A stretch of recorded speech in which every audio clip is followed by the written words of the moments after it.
Hi everyone, it's Ardith, and today is my daughter's 16th birthday.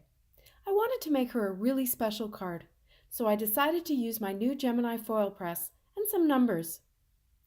These number stamps are really neat because they're not a full number. They have gaps in them that you fill in with a matching floral stamp that comes in the same package. Of course, I chose the 1 and the 6, and the package shows you clearly how the stamp fits into the partial number on the back. There's a full alphabet as well, in a similar classic font. These numbers and flowers are very pretty and elegant, but I wanted more of a cool card for my teenage daughter, so I used this Aurora foil, which is silver, with a rainbow of iridescence on it. Okay, the foil press is now warmed up, so I set the timer for 15 seconds. The time depends on the size of your foiling stamps as well as the thickness of your cardstock.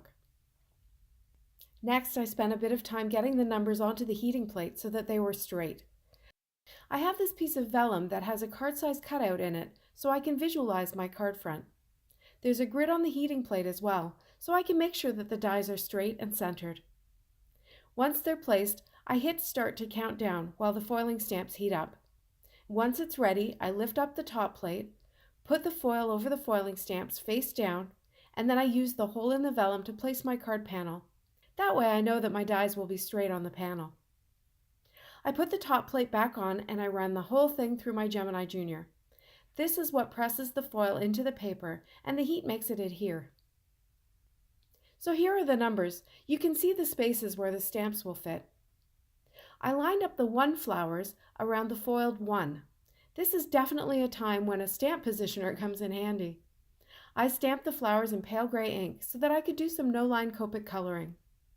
When I got out the 6 flowers, I could see that they were going to overlap the 1 flowers. I had not planned that, so the first thing I did was panic. Then I settled down and I just cut a mask for the 1 flowers before stamping the 6 flowers in the same pale gray ink. Disaster averted. Phew! To create my background, I used the Confetti border foiling stamp and the same Aurora foil. I had to foil the stamp 4 times to get good coverage over my panel. I moved the stamp on the heating plate each time so that I would minimize overlap, but still get the whole thing covered.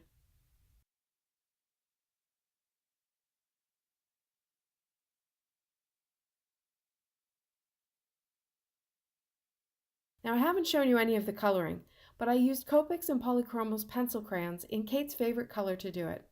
Let's just say it took me a little while.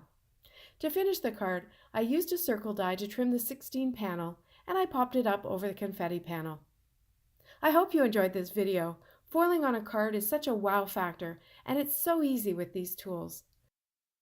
Shopping links are below and on my blog. Thanks so much for watching.